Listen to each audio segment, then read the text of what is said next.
Election 2024 میں چند مہینے 2 مہینے کا وقفہ رہ گیا ہے اور اس وقت بظاہر نواز شریف سیاسی بساط بچھانے میں مصروف ہیں۔ مختلف حلقوں سے نون لیگ کی مبینہ قربتوں کے قصے بھی عام ہیں، لیکن اس غیر متوقع رومانس پر شکوک و شبہات کے بادل بھی چھا رہے ہیں، کیونکہ نواز شریف کو وزارت عظمیٰ نہیں بلکہ احتساب چاہیے، اور اس کی بات کچھ عرصے وہ نہ کرے مگر پھر اچانک ایک دم زور سے پھر وہ احتساب کی بات کرتے ہیں۔ جی ہاں، ایسا لگ رہا ہے کہ نواز شریف جنرلز اور ججز مخالف انتقامی بیانیے سے اب بھی باہر نہیں نکل رہے ہیں۔ آج نون لیگ کے پارلیمانی بورڈ کے اجلاس سے خطاب میں نواز شریف نے احتساب کا مطالبہ کیا اور سابق D G I S I lieutenant general Faiz Hamid اور سابق چیف جسٹس ثاقب نثار کے نام دہرائے۔ ان کا کہنا تھا کہ ہمارا مطالبہ یہ نہیں کہ الیکشن جیت کر وزیر اعظم بنے اور بڑی گاڑیوں میں گھومتے پھرے، بلکہ ہم چاہتے ہیں کہ ملک کو یہاں تک پہنچانے والوں کا احتساب ہونا چاہیے۔ ایک بار پھر نواز شریف نے پوری قوت سے ملک کو اس جگہ تک پہنچانے والوں کے احتساب کا مطالبہ کیا۔ مجھے آج 7 سال کے بعد انصاف مل رہا ہے۔ ظلم تو آپ نے ڈھایا، لیکن ظلم کا ازالہ کرتے کرتے کتنے سال لگ گئے۔ آج بھی میں مقدمے بھگت رہا ہوں۔ اب جنہوں نے بوگس مقدمے بنائے ہیں، کوئی ان سے پوچھے گا کہ آپ نے کیوں بنائے؟ جج بول رہا ہے وہ شوکت عزیز صدیقی کہ میرے پاس جنرل فیض آیا، میرے پاس آ کے یہ کہا انہوں نے، آ کے ہماری تو 2 سال کی محنت ضائع ہو جائے گی اگر نواز شریف کو اور اس کی بیٹی کو اگر آپ نے جیل سے باہر آنے دیا۔ خود ثاقب نثار کی آڈیو ٹیپ، ہم نے تو ان کو اندر رکھنا ہے اور عمران خان کو لانا ہے۔ قوم کو یہ ان چیزوں کا علم ہونا چاہیے۔ یہ ہمارا یہی مطالبہ ہے۔ ہمارا مطالبہ یہ نہیں کہ بھی ہم جو ہے نا وہ الیکشن جیت کے حکومت بنائے اور پھر بڑی بڑی گاڑیوں میں بیٹھ کے تو اپنا وزیر اعظم اور وزیر اعلیٰ بن کے گھومتے رہے۔ یہ نہیں ہے۔ ہم اپنا اگر ملک کی خدمت کرنا چاہتے ہیں تو ہم دودھ اور پانی کا پانی بھی چاہتے ہیں۔ اس ملک کو یہاں تک پہنچایا کس نے؟ اس کی اکاؤنٹیبلٹی ہونی چاہیے، ضرور ہونی چاہیے۔ ہم یہاں پہ صرف حکومتیں لینے کے لیے نہیں آئے، نہ حکومتیں لینے کے لیے بیٹھے ہوئے ہیں یہاں۔ یہ 190 ملین پاؤنڈز کی کرپشنیں کرتے پھر کوئی پوچھے بھی نہ، ایسا نہیں ہو سکتا اور نہ ہونا چاہیے۔ اتفاق کی بات ہے آج انہوں نے سابق army chief general Qamar Javed Bajwa اور آئندہ کے چیف جسٹس جناب جسٹس اعجاز الحسن کے نام براہ راست نہیں لیے، ورنہ اس سے پہلے ان کی اس فہرست میں سر فہرست جنرل باجوہ اور جناب جسٹس اعجاز الحسن کے نام ہوا کرتے تھے۔ وطن واپسی سے پہلے بھی لندن میں نواز شریف نے فوج اور آئی ایس آئی کے سابق سربراہان سمیت سپریم کورٹ کے 4 سابق ججز کو نشان عبرت بنانے کی وارننگ دی تھی۔ یہی ہے جناب نواز شریف کا بیانیہ، جس کے بعد نون لیگ میں کھلبلی بچ گئی تھی۔ آج اس بیانیے سے انہوں نے جنرل باجوہ اور جسٹس اعجاز الحسن کے نام نکال دیے، صرف ان کے نام نہیں لیے مگر اسی احتساب کے مطالبے کو انہوں نے دہرایا۔ لاسٹ ٹائم جب انہوں نے یہ بات لندن میں کی تھی، شہباز شریف کو الٹے پیر لندن جانا پڑا تھا۔ نواز شریف کی وطن واپسی اس حوالے سے مشکل ہو سکتی تھی، اس لیے اچانک نون لیگ نے سیاسی ٹریک بدلا تھا۔ شہباز شریف، مریم نواز، اسحاق ڈار نے عوامی جلسوں میں پیغام دینا شروع کیا تھا کہ نواز شریف انتقام پر یقین نہیں رکھتے۔ انہوں نے جنرلز اور ججز کے احتساب کا معاملہ اللہ پر چھوڑ دیا ہے۔ پارٹی کے مرکزی قائدین کی طرح نون لیگ کے رہنماؤں نے بھی احتساب کے بیانیے پر اپنی پوزیشن کو بدلا تھا، بیانیے کو بدلا تھا، لیکن آج جناب نواز شریف نے ایک بار پھر اس بیانیے کو اثر نو اس کی ترجمانی کی ہے اور اپنے عزم نو کا اظہار کیا ہے۔ ریاست کو جانتے ہیں، وہ جانتے ہیں کہ نواز شریف کا 40 سالہ سیاسی کیریئر ریاستی اداروں سے ان گنت ٹکراؤ کا مجموعہ بن چکا ہے۔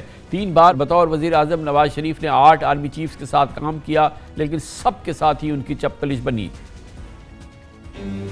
شریف خاندان کی سیاست کا بیج جنرل غلام جیلانی نے بویا تھا۔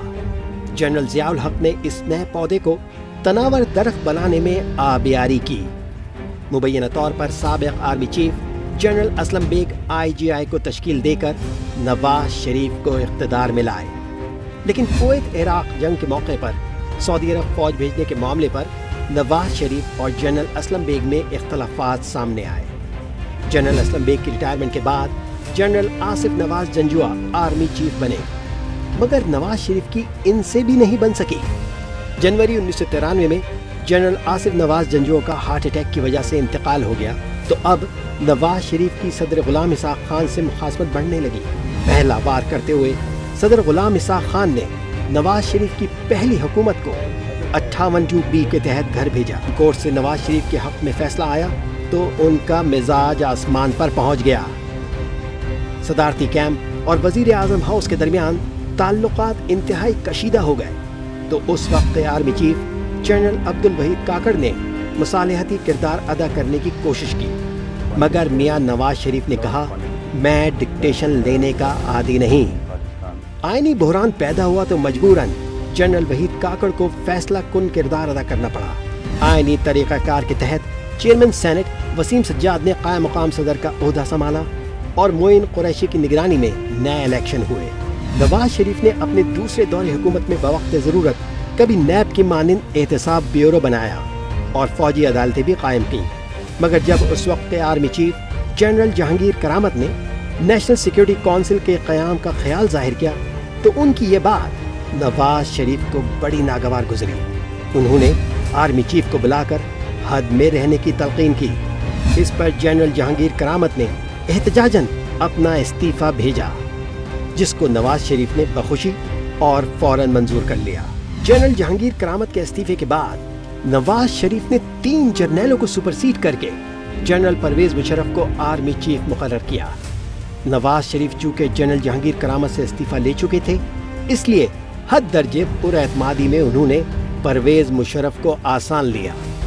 جنرل پرویز مشرف شری لنکا کے دورے پر گئے تو نواز شریف نے جنرل ضیاء الدین بٹ کو چیف آف آرمی اسٹاف بنا دیا۔